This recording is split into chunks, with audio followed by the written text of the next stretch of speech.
नमस्कार। आज हम वक्रोक्ति सिद्धांत पर चर्चा करते हैं। काव्यात्मा के सिद्धांत में वक्रोक्ति सिद्धांत भी एक महत्वपूर्ण सिद्धांत है और इसके प्रवर्तक है आचार्य कुंतक और इनके ग्रंथ का नाम है वक्रोक्ति जीवितम।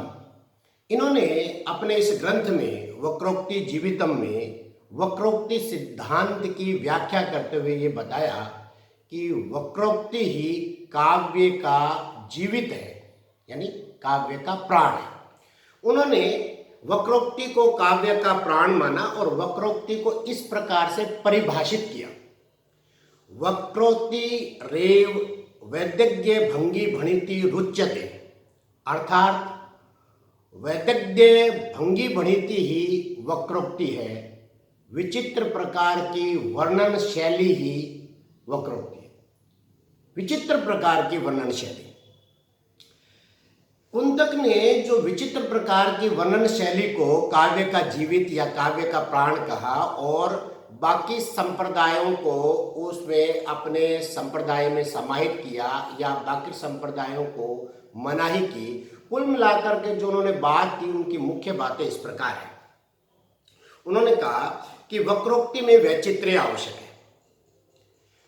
वह अलंकार्य नहीं है, अलंकार है, पर अलंकार होकर भी काव्य के प्राण तत्व पर प्रतिष्ठित है, प्राण तत्व जैसा है।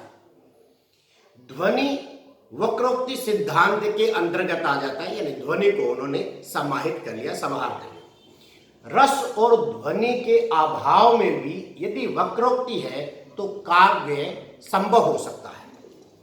कवि एक असाधारण प्राणी होता है और वह वक्रोक्ति और वैचित्र्य शैली के द्वारा काव्य को बहुत महत्वपूर्ण बना सकता है। इस प्रकार ये वक्रोक्ति के महत्वपूर्ण बातें। वक्रोक्ति आचार्य राजानक कुंतक से पहले भी ये शब्द मौजूद था। अगर इसके पूर्व वृत्त में जाए तो क्या क्या इसके शब्दार्थ मिलते हैं, वक्रोक्ति के अर्थ मिलते हैं, तो देखते हैं। बाण भट्ट की कादंबरी में वक्रोक्ति का अर्थ जो है वो परिहास के रूप में आया, हास परिहास के रूप में।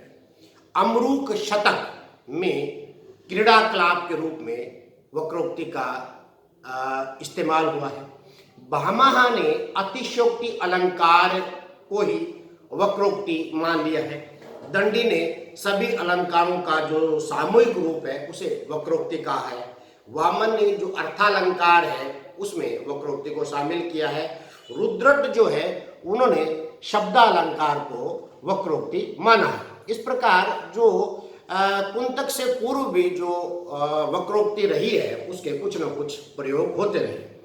कुंतक ने वर्ण विन्यास से लेकर पूरे घटना विन्यास तक वक्रोक्ति को माना है और इस तरह से उसके 6 भेद कर दिए। वो इस प्रकार है।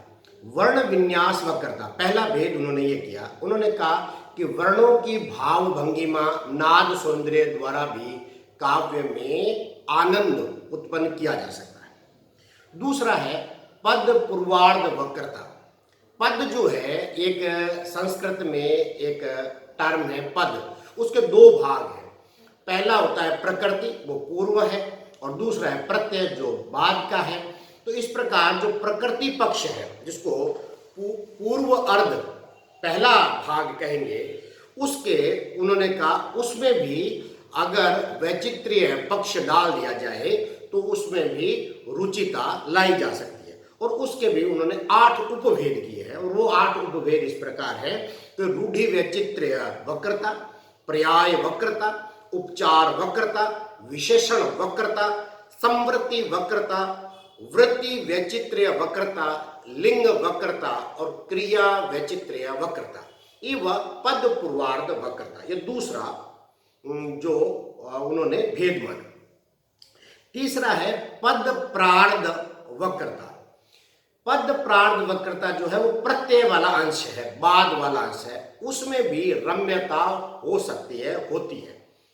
पुरुष, वचन, कारक आदि प्रत्यय में छिपे रहते हैं और उनमें रम्यता लाई जा सकती है। चौथा भेद है वाक्य वक्रता। वाक्य वक्रता में कि जो वर्णनीय वस्तु है उसका उत्कर्षशाली स्वभाव से सुंदर रूप में वर्णन करो तो वो वस्तु वक्रता है या वाक्य वक्रता है, उसको उन्होंने इस प्रकार बताया। उसके भी आगे उन्होंने बहुत सारे व्याख्याएं की है। इसके बाद पांचवा आता है प्रकरण वक्रता। प्रकरण माने किसी घटना या अंश, उसमें भी आप वक्रता के द्वारा आनंद पैदा कर सकते हो, रम्यता पैदा कर सकते हो। घटनाक्रम में कोई छोटा सा अंतर उपस्थित करके कभी चमत्कार उत्पादित कर सकता है। कुंतक ने भी इसके 9 भेद किए हैं, वो हम छोड़ रहे हैं। अगला छठा भेद है प्रबंध वक्रता।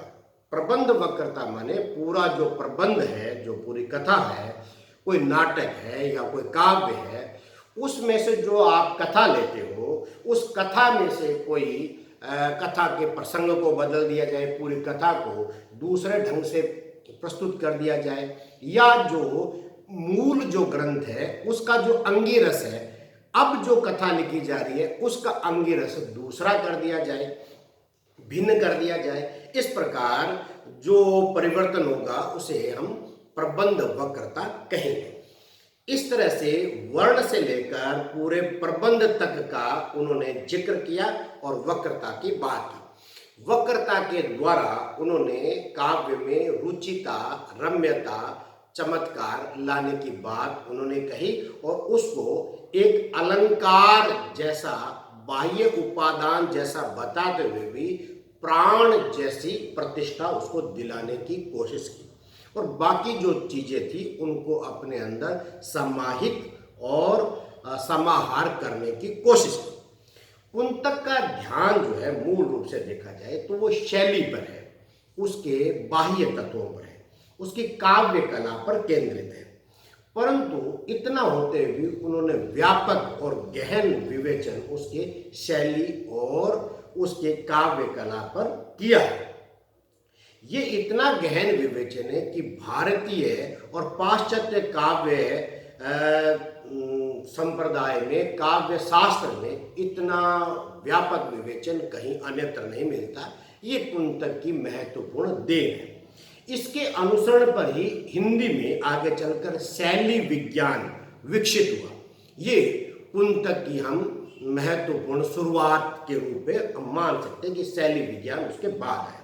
हालांकि वक्रोक्ति विज्ञान, वक्रोक्ति संप्रदाय को बाद में चलकर दूसरे संप्रदायों से टक्कर मिली और फिर वक्रोक्ति संप्रदाय उतना सम्मान नहीं पा सका और वह केवल काव्य का बाह्य उपादान, सौंदर्य आधायक तत्व बनकर ही रह गया, काव्य की आत्मा सिद्ध न हो सका। इसके बाद भी कुंतक और उनके सिद्धांत का महत्व बहुत है, अक्षुण्ण है।